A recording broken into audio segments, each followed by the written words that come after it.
Buenos días, tardes o noches, según desde dónde y cuándo se conecten. Comienzo agradeciendo a la organización de este congreso y a quienes participan el haberlo hecho posible. Soy Magdalena Sancho Moreno, doctora en Estudios Internacionales de Paz, Conflictos y Desarrollo por la Universidad Jaume I. Y el título de mi comunicación es Más allá de la maternidad patriarcal, las prácticas maternales como espacios de resistencia cotidiana. Los feminismos han abordado la cuestión de la maternidad en diferentes momentos y desde diversas perspectivas.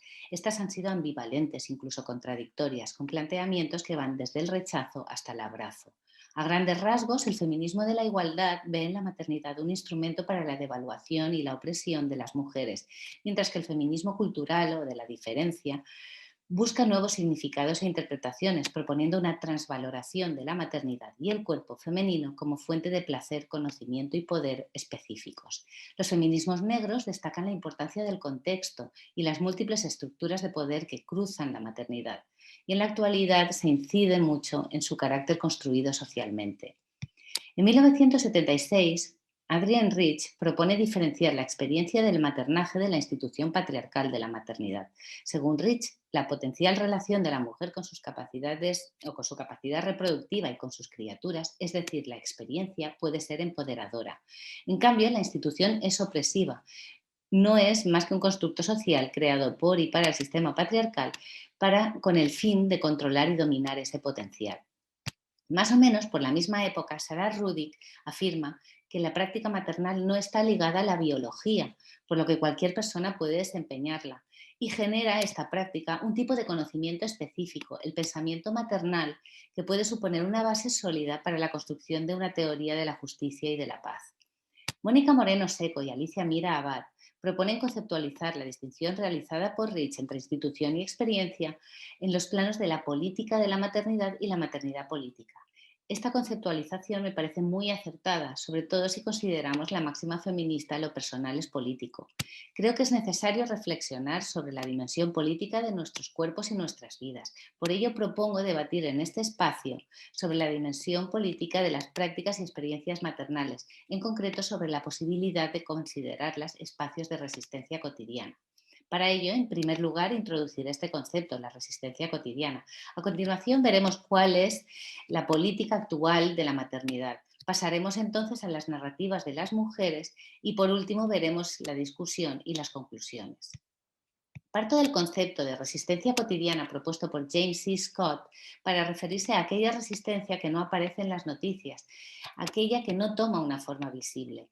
La resistencia cotidiana engloba las prácticas, acciones o actos del día a día que rechazan y socavan las ideologías que sustentan el poder y, por lo tanto, la subordinación.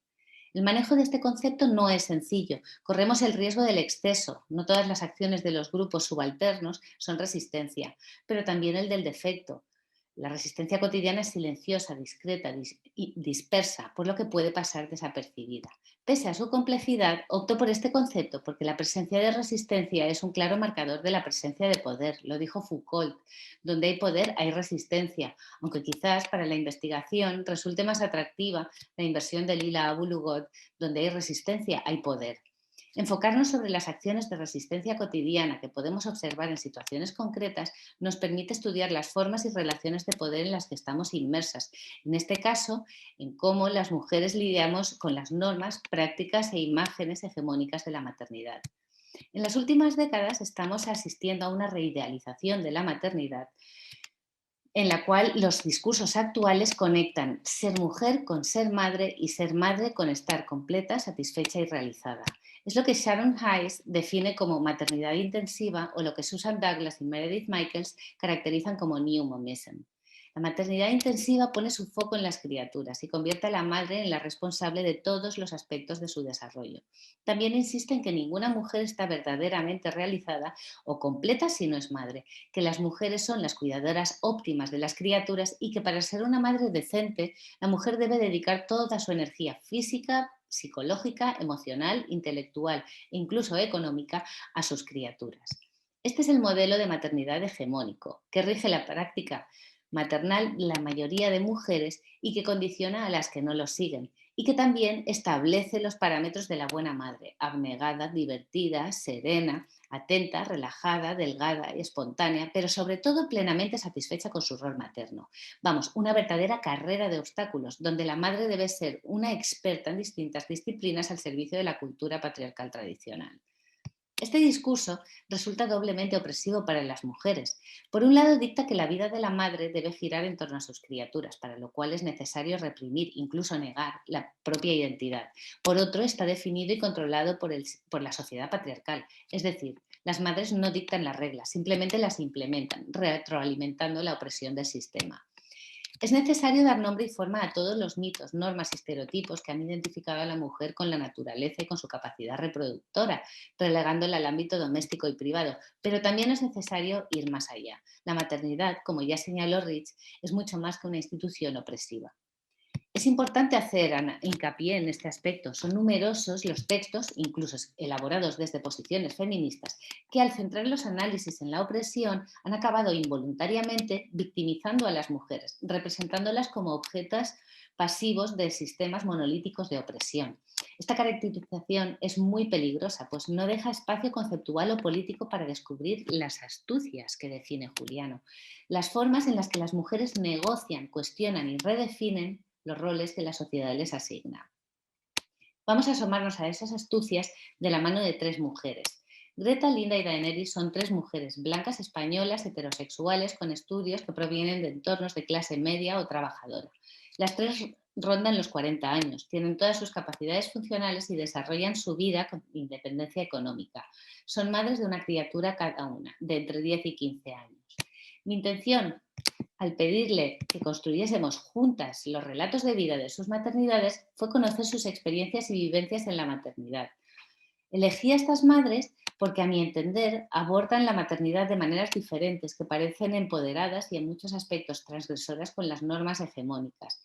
En esta comunicación utilizo extractos de sus relatos, sobre todo en lo que concierne a las maternidades como espacios de resistencia cotidiana. He estructurado estos extractos en torno a 4 ejes de análisis: resistencia a los mitos, estrategias de resistencia, sentimientos encontrados y empoderamiento y transformación. Dado que no disponemos de mucho tiempo, voy a avanzar estos ejemplos a modo de titulares. En la presentación y en el capítulo publicado próximamente se pueden ver estos extractos. En primer lugar, estas mujeres resisten la noción de que la maternidad completa a la mujer y de que la madre debe estar totalmente satisfecha y realizada en su maternidad. La maternidad es una parte muy importante de sus vidas, pero no es la única en torno a la cual gira su existencia y su realización personal. Reivindican sus espacios y expresan la importancia de satisfacer sus necesidades, es decir, cuestionan activamente el mito de que la buena madre debe ser abnegada y sacrificada. No se consideran las únicas posibles cuidadoras, ni las únicas responsables, y exigen a sus parejas la corresponsabilidad de los cuidados, llegando a invertir los roles. Esta pareja no siempre está presente o existe, en cuyo caso intentan recurrir a otras personas para poder desarrollar otras actividades y atender sus necesidades. Confían en su propio criterio, con lo que elaboran sus propias definiciones de lo que es bueno y malo para las criaturas y establecen sus análisis sobre la consecuencia de sus acciones. También desafían la noción de que sea necesario invertir cantidades excesivas de recursos materiales en la crianza. Y resisten activamente los discursos normativos que configuran una crianza y una educación adecuadas. Abogan por la transformación de los modelos tradicionales de socialización de género y de relación con las criaturas. E insisten en la importancia de desarrollar una conciencia crítica, de educar en la igualdad y de superar y transformar los roles de género. Creo necesario destacar que dos de estas madres rechazan ciertas prácticas maternales extendidas, a las que tachan de capitalistas e individualistas, optando por la crianza natural para resistir la maternidad mainstream. Si bien este tipo de crianza les supone mayor dedicación, atribuyen esta carga al carácter individualista de la sociedad, que no reconoce ni apoya los cuidados ni las labores maternales. Las estrategias de resistencia que observamos son muy variadas. Pueden ir desde el trabajo interno de reelaborar sus propias concepciones sobre lo que es ser una buena madre, o de resistir los sentimientos tradicionales asociados a la maternidad, como la culpa, hasta la resistencia explícita y la confrontación activa de las expectativas sociales.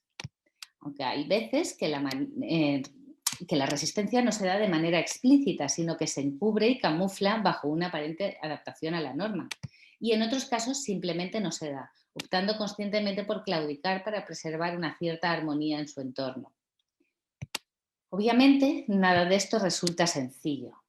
El grado y la forma de resistencia cotidiana varía, no solo entre las mujeres, sino también en cada una, dependiendo del momento vital y contextual. No obstante, todas coinciden que es un trabajo constante, arduo, con momentos difíciles, soledad, presiones, dudas, conflictos y en ocasiones frustración y culpa.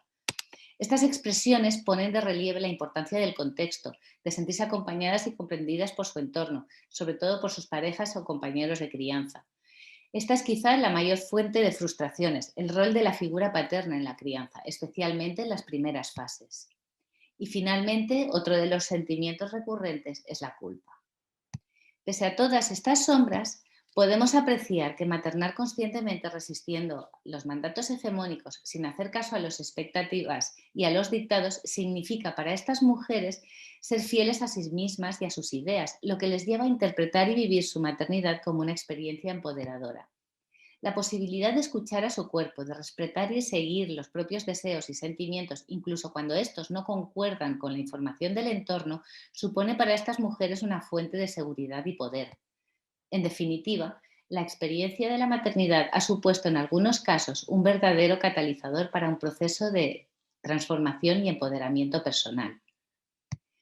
La maternidad no es una función natural o biológica, sino una práctica cultural en constante construcción que se esboza, ajusta y proyecta en función de los factores sociales, políticos y económicos del momento. Resistir los dictados de esta construcción es un proceso complejo que conlleva dudas, conflictos, incluso sentimientos de culpa y frustración, pero también satisfacciones y poder personal.